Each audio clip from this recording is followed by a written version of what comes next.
하겠습니다. 오늘 주실 하나님 말씀은 고린도전서 1장 18절에서 31절까지 말씀입니다. 신약 성경입니다. 고린도전서 1장 18절에서 31절까지 제가 가지고 있는 성경은 263페이지 그렇게 나와 있습니다. 참고하시기 바랍니다. 신약성경 고린도전서 1장 18절부터 마지막 절까지 찾으신 줄 알고 받들어 읽겠습니다. 십자가의 도가 멸망하는 자들에게는 미련한 것이요 구원을 받는 우리에게는 하나님의 능력이라. 기록된 바 내가 지혜 있는 자들의 지혜를 멸하고 총명한 자들의 총명을 패하리라 하였으니 지혜 있는 자가 어디 있느냐? 선비가 어디 있느냐? 이 세대의 변론가가 어디 있느냐? 하나님께서 이 세상의 지혜를 미련하게 하신 것이 아니냐. 하나님의 지혜에 있어서는 이 세상이 자기 지혜로 하나님을 알지 못하므로 하나님께서 전도에 미련한 것으로 믿는 자들을 구원하시기를 기뻐하셨도다. 유대인은 표적을 구하고 헬라인은 지혜를 찾으나 우리는 십자가에 못 박힌 그리스도를 전하니 유대인에게는 거리끼는 것이요 이방인에게는 미련한 것이로되 오직 부르심을 받은 자들에게는 유대인이나 헬라인이나 그리스도는 하나님의 능력이요 하나님의 지혜니라. 하나님의 어리석음이 사람보다 지혜롭고 하나님의 약하심이 사람보다 강하니라. 형제들아 너희를 부르심을 보라. 육체를 따라 지혜로운 자가 많지 아니하며 능한 자가 많지 아니하며 문벌 좋은 자가 많지 아니하도다. 그러나 하나님께서 세상의 미련한 것들을 택하사 지혜 있는 자들을 부끄럽게 하려 하시고 세상의 약한 것들을 택하사 강한 것들을 부끄럽게 하려 하시며 하나님께서 세상의 천한 것들과 멸시받는 것들과 없는 것들을 택하사 있는 것들을 패하려 하시나니 이는 아무 육체도 하나님 앞에서 자랑하지 못하게 하려 하심이라.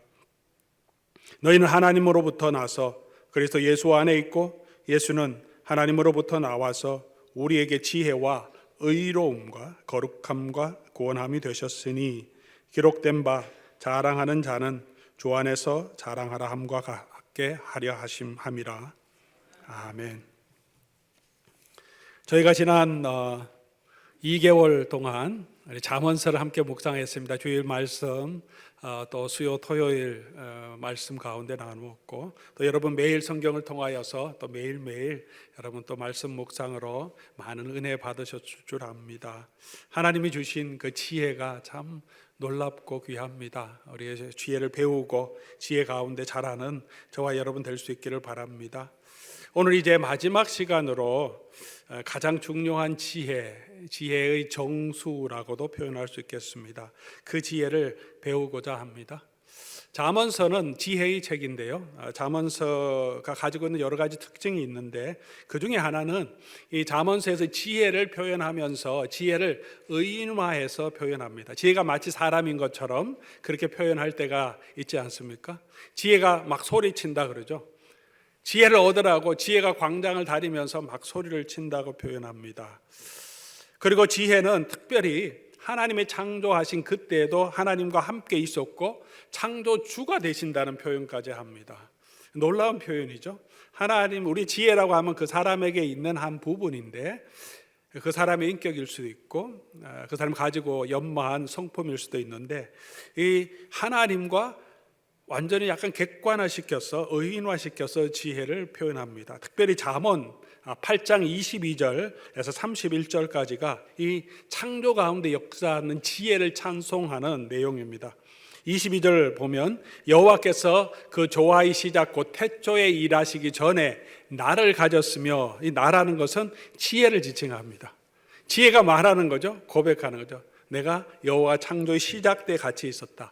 23절을 보면 만세 전부터 태초부터 땅이 생기기 전부터 내가 세움을 받았다. 내가 먼저 있었다는 거죠. 지혜가. 27절 가서 보면 그가 하늘을 지으시고 궁창을 해면에 두르실 때에 이미 지혜는 그곳에 있었다라고 말합니다. 지혜가 하나님의 한 부분이면 당연히 하나님과 같이 있었을 것은 당연한데 이제 30절 말씀이 굉장히 놀라운 표현이죠. 내가 그 곁에 있어서 창조자가 되어 이런 표현을 씁니다. 유일신을 믿고 있었던 유대인들에게 지혜를 의인화는 할 수 있지만 그 지혜를 창조자라고 완전히 객관적으로 표현하는 것은 놀라운 표현이죠. 날마다 그의 기뻐하시는 바가 돼요. 지혜를 객관화시키면서 하나님께서 지혜를 보시면서 기뻐하는, 하나님의 기뻐하는 자가 되었다라는 표현을 합니다. 무슨 의미일까? 하나님 속에 있는 지혜가 그렇게 귀중하다는 것일까? 이 구약의 잠언서에 나타나는 이 계시를 우리 신약을 통해서 보면 조금 더 그 의미를 이해할 수 있습니다. 신약에서 와서 보니까 바로 이 지혜가 하나님과 함께 계셨던, 성부 하나님과 함께 계셨던 성자 하나님을 지칭하는 것이었다는 거죠. 골로새서 1장 15절에서 17절까지 말씀, 바로 이 잠언 8장의 말씀과 거의 병행하는 내용입니다. 단지 그 지혜가 이제 예수님이로 표현되는 뿐입니다. 그는 예수님을 얘기하는 거죠. 보이지 않는 하나님의 형상이고 모든 피조물보다 먼저 나신 자니, 지혜는 모든 만물이 있기 전에 하나님께서 나를 지었다고 표현했는데 예수님이 바로 그런 분임을 얘기합니다. 또 모든 만물이 다 그로 말미암고 그를 위하여 창조되고, 또한 그가 만물보다 먼저 계시고 만물이 그 안에 섰다. 요한복음 1장 1절에서 3절까지도 같은 맥락의 말씀을 우리에게 하십니다. 태초에 말씀이 계시니라. 이 말씀이 하나님과 함께 계셨고, 이 말씀이 하나님과 함께 객관적인 주체로 같이 계셨다고 하는데, 이 말씀도 하나님이라고 고백합니다. 그가 태초에 하나님과 함께 계셨고 만물이 그로 말미암아 지은 바 되었으니, 지혜가 태초에 하나님이 모든 만물을 창조하실 때 하나님과 함께 하셨고, 그 지혜로 모든 만물을 창조하신 창조주가 되었듯이 예수님께서 바로 그런 역할을 하셨다고 요한 사도는 고백합니다. 그 말씀이 육신이 되어서 이 땅에 오시니, 그분이 바로 이제 이 땅에서 이름으로는 예수 그리스도죠. 그 예수 그리스도가 되셨다는, 성육하셔서 이 땅에 오셨다는 것을 우리에게 말씀해 주고 있습니다. 그래서 골로새서 2장 3절 말씀 보면 예수님 안에, 그 안에는 지혜와 지식의 모든 보화가 감추어져 있다. 잠언에 나오는 이 모든 지식이 어디서부터 왔느냐? 하나님과 원래 함께 계셨던 그 지혜, 성부 하나님과 함께 계셨던 성자 하나님으로부터 우리에게 왔다는 것을 말합니다. 예수님이 이 땅에서 사역하실 때도 사람들이 그를 보니까 마가복음 6장 2절에 안식일이 되어 회당에서 가르치시니까 많은 사람이 듣고 놀라 이르되, 이 사람이 받은 지혜, 그 손으로 이런 권능, 이루는 권능, 지혜와 권능을 얘기하죠. 사람들이 볼 때는 세상에 있는 지혜가 아니고, 예수님의 말씀 선포는, 예수님이 하시는 그 능력과 기적 행함은 사람이 할 수 있는 일이 아니라는 거죠. 이 지혜, 이 능력, 이 권능이 어디서 왔느냐? 예수 그리스도가 가지고 있었던 지혜와 권능을 오늘 본문 우리가 읽었지만, 그리스도는 하나님의 지혜고 하나님의 권능이라고 말합니다. 솔로몬의 잠언이라고 했지만 솔로몬의 지혜가 아니고 하나님과 함께 계셨던 그 지혜 대신 성자 예수님께서 주신 지혜죠. 솔로몬의 지혜의 모든 지혜는 결국은 우리가 이 지혜를 통해서 나를 드러내는 것이 아니라 우리가 그리스도를 배우고 그리스도의 지혜를 닮아가게 하는 것입니다. 오늘 이 솔로몬의 주신 잠언보다 더 큰 분이 바로 예수 그리스도시고, 솔로몬보다 더 지혜로운 분이 예수님이라고 예수님께서 말씀하시죠. 누가복음 11장 31절이죠. 심판 때 남방 여왕이 일어나 이 세대 사람들 정죄하리니 그가 솔로몬의 지혜로운 말을 들으려고 땅 끝에서 왔다. 솔로몬보다 더 큰 이가 여기 있다. 솔로몬보다 더 지혜로운 이가 여기 있다. 솔로몬에게 지혜를 주신 창조주가 바로 여기 있다. 무슨 말씀입니까? 그 지혜자에게 와서 그의 지혜를 배우라고 말씀하십니다. 그리스도의 지혜를 오늘 이 말씀을 통하여서 배워가시기를 바랍니다. 우리가 함께 잠언의 지혜의 정수가 되는 예수 그리스도께서 우리에게 보여주신 그 지혜를 함께 배워갈 수 있기를 바랍니다. 그리스도의 지혜는 십자가의 도를 통하여 나타납니다. 예수님 말씀 증거하실 때도 참 지혜로우셨고, 그의 삶의 행동도 지혜로우셨지만 예수님의 삶의 전체 중에서 가장 농축된 하나님의 지혜는 십자가의 도라고 말씀드릴 수 있습니다. 하나님 모든 창조를 창조하신 창조의 그 진리가 얼마나 오묘합니까? 저는 이제 창조 피조물들, 특별히 자연을 보는 걸 좋아해서 캠핑도 자주 가지만 내셔널 지오그래피 같은 것도 많이 봅니다. 식물, 자연, 해양에 있는 여러 가지 생물들 보면 볼수록 참 오묘하고 정말 놀라운 게 얼마나 많은지, 자연의 법칙이. 우리가 올해지만 우리 동부 지역에서는 놀라운 자연의 섭리를 봤죠. 이 매미가 17년 만에 애벌레에서 땅속에 있다가 부화해서 매 17년마다 그렇게 되는 거죠. 어떤 종은 5년, 어떤 종은 15년 이렇게 다양한 것이 있는데 수백억 마리가 한꺼번에 나왔다가 며칠 살다가 다 죽어요. 그 새들의 먹이가 되어주고 사람들도 그걸 만들어서 먹기도 하고 그 다 죽으면 땅에 떨어지면 엄청난 그 땅을 비옥하게 다시 만들어요. 17년마다. 그리고 17년 동안 또 애벌레로 땅에 들어가 있는 거죠. 참 놀라운 자연의 섭리죠. 자연만 그렇습니까? 우주를 보면 어떻습니까? 우리가 지금 화성에 로버를 보냈다고 난리치는데 우주 전체로 보면 이거 세 발의 피도 안 되는 거리밖에 가지 못한 거죠. 태양계도 벗어나지 못하고, 태양이 벗어나는 게 뭡니까? 화성은 지구에서 가장 가까운 행성 중에 하나인데 그곳에 겨우 이제 로버를 보내서, 사람도 아니고 그곳에 가는데도 굉장히 오랜 시간이 걸리죠. 우주가 얼마나 광활합니까? 우주가 움직이는 것들은 아직도 천체 과학자는 우주 과학자도 잘 알지 못합니다. 블랙홀이 어떻게 움직이는지 여러 가지 썰은 있지만 우주의 신비를 우리가 알지 못합니다. 하나님이 창조하신 자연이 자연 선택에 의해서 그냥 우연의 법칙으로 이렇게 아름답고 조화로운 것이 생길 수 있다는 것은 그렇게 믿는 분들이 참 대단하다. 그 믿음도 대단한 믿음이다라는 생각이 듭니다. 이렇게 놀라운 자연, 세포 하나하나를 보더라도 이 조물주의 창조주 하나님의 오묘한 세포 하나만 연구하더라도 우리가 아직 알지 못하는 것이 얼마나 많습니까? 얼마나 조화로운 것이 많습니까? 그런데 그 하나님의 조화롭고 지혜로운 것들이 가장 집중돼서 나타난 게 무엇입니까? 저는 십자가의 도라고 생각합니다. 하나님 우리를 구원하시기 위해서 하나님의 형상으로 사람을 만드실 때 그의 지혜, 그의 능력, 그의 성품대로 사람을 창조하실 때 가장 하나님의 모든 것을 만들어서 사람은 하나님의 지혜를 대표하는 것입니다. 하나님의 형상을 대표하는 사람으로 만드셨습니다. 모든 만물 중에 이 우주 만물을 창조하신 건 사람을 위해서 만드시고, 그런데 그 사람을 다시 구원하시기 위해서 하나님의 모든 것을 가지고 이루어내신 것이 십자가의 구원의 도리라는 거죠. 십자가만큼 놀라운 구원의 진리가 없습니다. 오늘 인류 역사 가운데 또 사회 가운데 우리가 십자가를 믿지 않는 사람도 많이 얘기합니다. 사랑을 많이 얘기합니다. 어떤 종교에서, 어떤 철학에서 이런 놀라운 사랑의 이야기가 있습니까? 모든 종교와 모든 철학의 근본적인 것은 권선징악이죠. 그게 우리 맞습니다.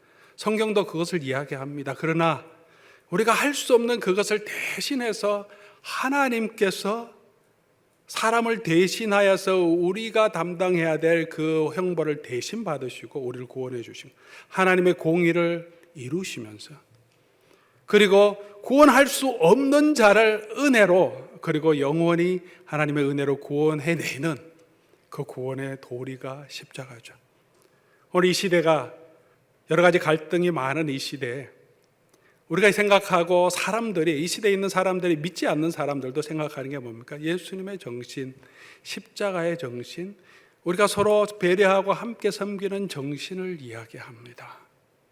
이 십자가를 통하여서 하나님의 놀라운 능력을 나타냅니다.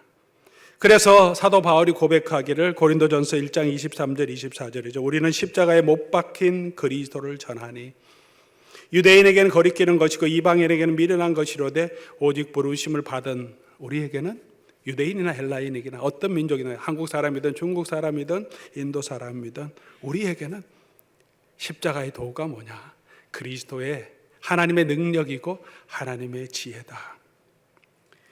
본문 18절에 이 예수 그리스도, 십자가에 돌아가신 예수 그리스도를 사도 바울은 십자가의 도라고 말합니다. 예수님의 삶 가운데 나타난 하나님의 능력, 하나님의 지혜, 가장 정수가 뭐냐? 바로 십자가에서 보여주신 그 예수 그리스도의 사랑이라고 말하고 있습니다. 사랑하는 교우 여러분, 잠언의 지혜는 결국 우리를 십자가의 도로 이끌어야 합니다. 잠언의 지혜를 다 놓치더라도 우리가 붙들어야 할 것은 십자가의 지혜입니다. 십자가의 지혜를 붙들면 잠언 31장에 나오는 모든 내용들을 이미 우리는 이루고 있는 것입니다. 그런데 십자가의 도는 어떤 도입니까? 십자가의 도는 나의 고난을 내려놓는 것입니다. 내 고난을 취하는 것이 아니고 내려놓는 것입니다. 빌립보서 2장 6절에 그리스도의 길을 우리에게 너무나 잘 설명해 주고 있습니다. 그는 근본 하나님과 본체시지만 하나님과 동등됨을 취할 것으로 여기지 아니하시고, 오늘 이 시대는 나의 권리, 너의 권리를 취하라고 말합니다. 너의 권력을 유지하라고 말합니다. 강화하라고 말합니다. 리더십이 흔들릴 때 모든 리더들이 하는 것이 뭡니까? 리더십을 강화하기 위해 노력합니다. 방법은 다양하겠지만 흔들리는 내 리더십을 세우려고 합니다.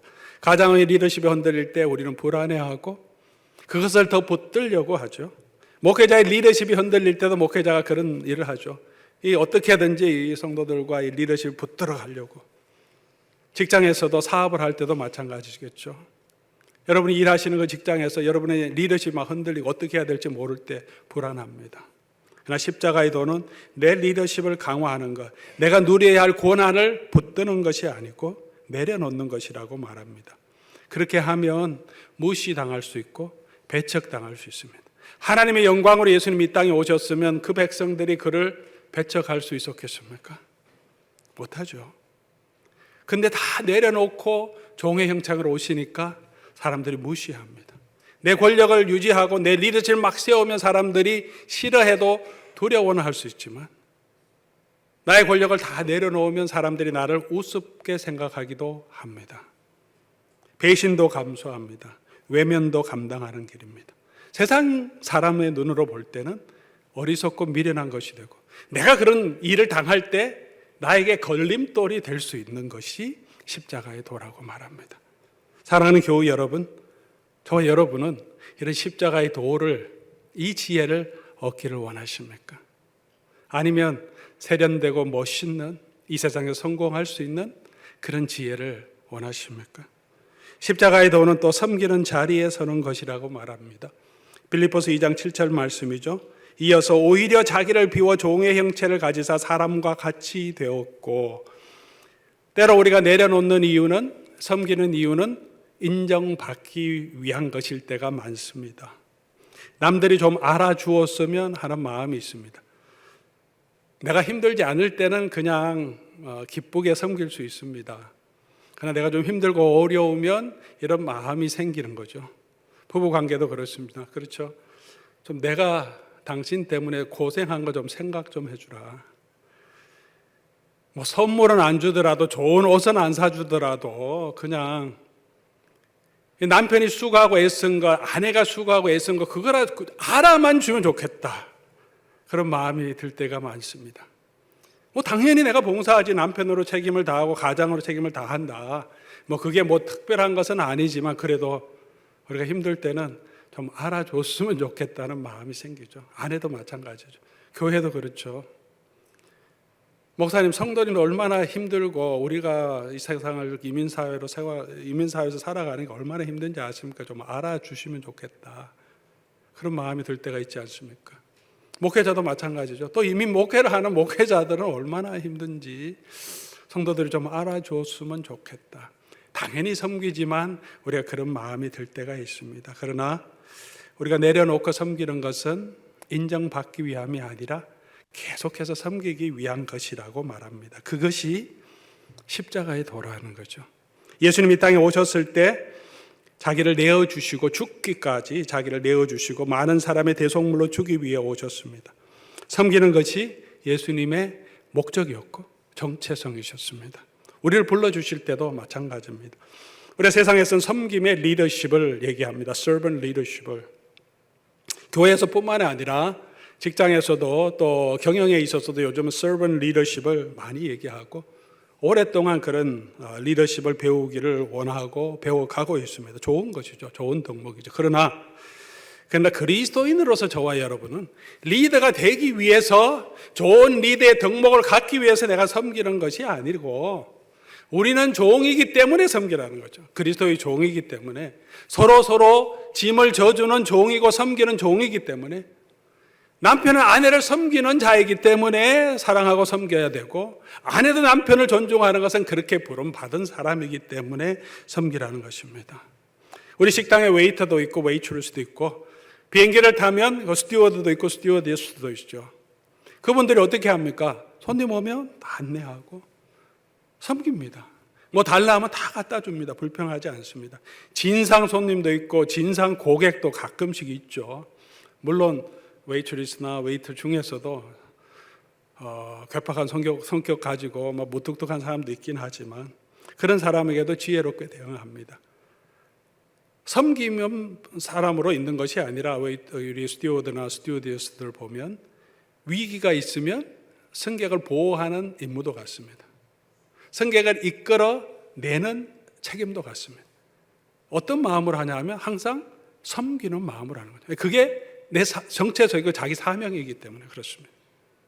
우리에게 하나님이 섬기라고 하신 것은 리더, 좋은 사람들이 인정받기 위함이 아니라 그게 우리의 정체성이라는 거죠. 그렇게 부름 받았기 때문에 우리가 서로를 섬기고 성도를 섬기고 아내와 남편을 섬기고 자녀를 섬기고 부모를 섬기고 사회적으로도 다른 사람을 사랑하고 섬기라는 것입니다. 무엇을 기대해서가 아니라 나의 어떤 것을 세우려고 하는 것이 아니라 하나님 앞에 그렇게 부름받은 자이기 때문에 당연한 것이라는 겁니다. 우리가 신앙생활 할 때 이런 말을 종종 합니다. 안타까운 거긴 하지만 듣기도 합니다. 우리가 이민생활에 특별히 교회에서 상처도 많이 받고 목회자에게 실망하고 상처받는 경우도 참 많습니다. 그러니까 목사를 너무 따르고 너무 섬기는 거 열심히 하고 그러면 옆에서 가끔씩 얘기하죠. 여러분 혹시 그런 얘기 듣는지 모르겠습니다. 그러다가 실망한다. 살살해라. 믿을 사람 많이 없다. 너무 그렇게 속까지 다 내갖고 그 목사 섬긴다고 하다가는 결국은 상처받는다. 그러지 말라고 할 때도 있고 남이 얘기 안 해도 우리 마음에 그런 마음이 들 때도 있죠. 목회자들 사이에는 반대로 얘기합니다. 교회 위에서 뼈 빠지게 봉사하고 그렇게 섬겨도 뭔가 잘못된 일이 있고 목사 마음에 안 들면 바로 쫓겨난다. 얼마나 잔인하게 쫓아내는지 아냐. 거기다 몸 다 바쳐서 희생하지 말라. 그렇게 얘기하기도 합니다. 안타까운 것이죠. 섬기는 것이 어떤 때는 세상적으로 보면 미련하게 보일 때도 있습니다. 어리석어 보일 때도 있다는 거죠. 그러나 그것이 십자가의 도라고 얘기합니다. 십자가의 도는 죽기까지 하나님의 뜻에 순종하는 것입니다. 빌립보서 2장 8절이죠. 사람의 모양으로 나타나사 자기를 낮추시고 섬기시는데 언제까지? 죽기까지 하나님께 복종하는가. 우리 교회 성도님들도 교회 리더들, 직분자들도 참 성실하게 잘 섬기시죠. 감사합니다. 그런데 우리는 언제까지 섬깁니까? 어떤 때 섬깁니까? 내가 순종하고 섬기지 못할 때는 어떤 때입니까? 그럴 때 없이 우리는 죽기까지 순종하고 섬기십니까? 때로는 내 기분이 좀 나쁘면 하고 싶지 않습니다. 섬기는 것도 하고 싶지 않습니다. 인정받지 못하면 또 자존심도 상하면 내가 그냥 삶이 힘들고 어려우면 아무것도 안 하고 싶어요. 하나님 말씀 들어도 그냥 순종하고 싶은 마음이 안 생길 때가 있습니다. 그리스도의 십자가의 도는 죽기까지 순종하는 것이라고 말합니다. 또 네 번째로 십자가의 도는 끝까지 사랑하는 길이라고 말합니다. 요한복음 13장 1절이죠. 유월절 전에 예수께서 자기가 세상을 떠날 줄 아시고 그 사람들을 사랑하시되 어떻게 사랑하셨습니까? 끝까지 사랑하셨습니다. 그 사람이 어떤 사람들이었습니까? 제자들이었죠. 자기 사람들인데 제자들인데 예수님이 3, 4년 동안 그렇게 가르치고 말씀하셨고 지금 이 자리에서도 예수님이 직접 지금 사랑하심을 보여주시기 위해서 물을 떠와서 예수님의 그 더러운 지저분한 먼지 묻은 발을 씻어주고 있는데 그 제자들은 알지 못하죠. 그 만찬석 자리에서도 누가 서로 크냐 다투고 있는 사람이었습니다. 예수님 잡혀가시니까 다 예수님 버리고 도망가고 부인하고 배반하고 팔아먹은 자들이었습니다. 성경은 의도적으로 복음서마다 제자들은 그런 사람이었다고 보여주고 그 사람들을 위해서 예수님 자기 몸과 피를 흘리고 내어주셨다고 얘기합니다. 이 마지막 만찬의 의미죠. 우리 다음 주에 우리가 성찬에 함께 참여하게 되겠지만 예수님은 그런 분이셨습니다. 끝까지 사랑한 분이었습니다. 사랑할 만한 자를 사랑한 것이 아니라 그렇지 못한 자도 사랑하는 것, 끝까지 사랑하는 게 십자가의 사랑이고 십자가의 도입니다. 좋아할 수는 없지만 내 마음을 불편하게 하는 그 사람도 내가 온유하고 또 오래 참고 나를 자랑하지 않고 내 권리를 요구하지 않고 교만하지 않고 무례하지 않게 하는 것, 끝까지 가정에서도 우리 사회생활 가운데서도 교회 가운데서도 이것이 그리스도의 지혜라고 말합니다. 그리고 다섯 번째로 하나님의 나라의 영광을 바라보며 끝까지 인내하는 길입니다. 히브리서 12장 2절은 예수님을 우리에게 모델로 제시하면서 예수를 바라보라고 하면서 예수님의 십자가를 이렇게 설명합니다. 예수님이 그 십자가를 지신 것은 하나님 보좌 우편에 앉는 그 영광, 그 앞에 있는 기쁨을 위하여 참으셨다고 말합니다. 우리가 이 십자가의 도를 갈 때는 힘들고 어려운 일이 있지만 우리 앞에 있는 그 영광을 바라보고 끝까지 참으라는 것입니다. 이 땅에서의 영광이 아니라 하나님이 우리에게 주실 하나님 보좌 우편에 앉게 하실 그 영광을 바라보라고 말합니다. 예수님만이 주신 것이 아니라 이 하나님 보좌 우편에 앉는 것은 예수님만 가진 그 영광이 아니라 예수 그리스도를 따른 모든 성도들에게 예수님께서 약속해 주신 것입니다.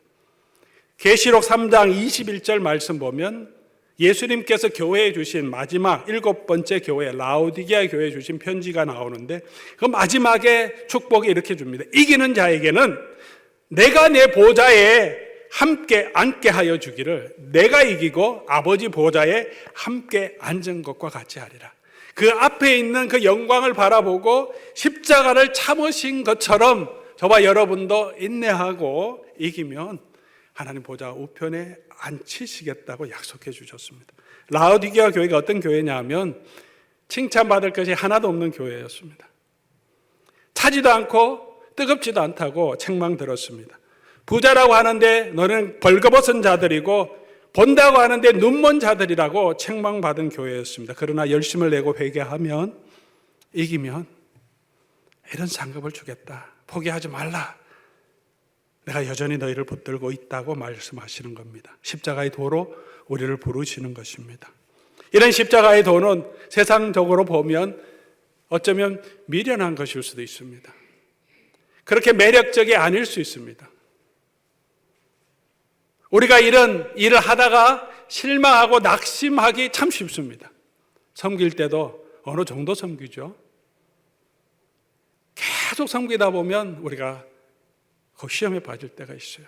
그러나 이것이 그리스도의 능력, 그리스도의 지혜라고 말합니다. 나의 가족도 다 사랑하지 못하는데 우리가 어떻게 끝까지 우리 형제 자매들을 사랑하고 교회를 사랑하고 섬길 수 있겠습니까? 저와 여러분이 어떻게 십자가의 도를, 십자가의 지혜를 배워갈 수 있겠습니까? 그리스도의 지혜를 배우기 위해서 우리는 그리스도의 능력을 힘입어야 합니다. 오늘 우리 찬송을 함께 드린 것처럼 은혜 아니면 우리가 할 수 없는 자입니다. 그래서 예수님께서 저와 여러분을 당신에게 초대하시는 거죠. Come to me, 나에게 와서 내게 배우라. 네가 가지고 있는 그 무거운 짐이 있지만 내게 와서 내 짐을 들고 배우면 감당할 수 있게 해주시겠다.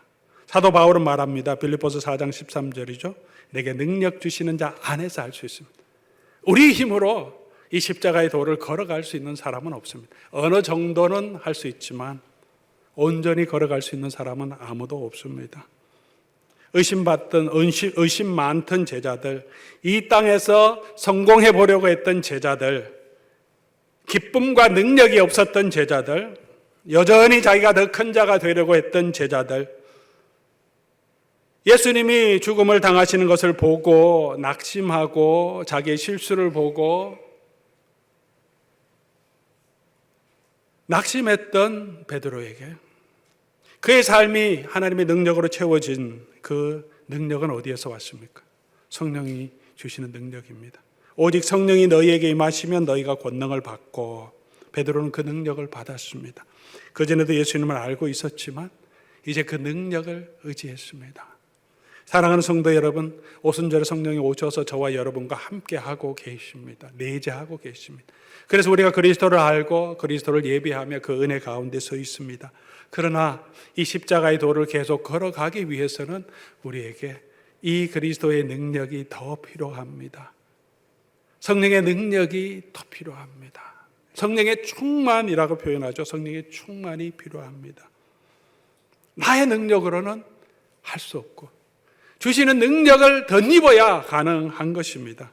그런 은혜가 있으면 우리가 그때 우리 기쁨으로 섬기는 것이 기쁩니다. 순종하는 것이 우리의 즐거움이 됩니다. 사랑하는 교우 여러분, 성령 충만한 자들은 강한 자들이 아니고 똑똑한 자들이 아니고 지식 있는 자들이 아니라 연약한 자들이라서, 실패한 자들이라서 하나님의 은혜를 의지할 수밖에 없는 자들입니다.